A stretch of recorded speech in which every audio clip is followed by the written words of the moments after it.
Good morning, teacher. I'm Grace May. Today I'm going to talk about animal abuse.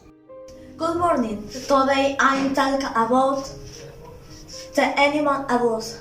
The principal cause of the animal abuse are negligence. It happens we do not have a good nutrition, hygiene, and medical care for that animal is in your position. Intentional act, abandon, torture, mutilation, and intentional death. Animal movements are important according to life. These things establish the necessary conditions to provide protection to domestic and farm animals and take current and state and sensitive animals. The penalty for killing an animal is up to 5 years in prison.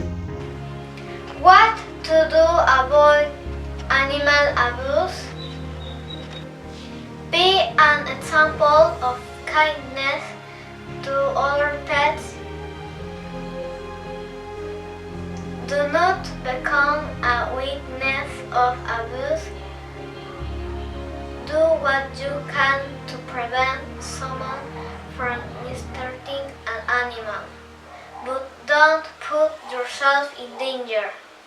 If necessary, ask the police for help. Spread the word. It helps people understand that they can intervene in situations where animals are being neglected or even tormented. Say no to animal abuse. Say no to animal abuse.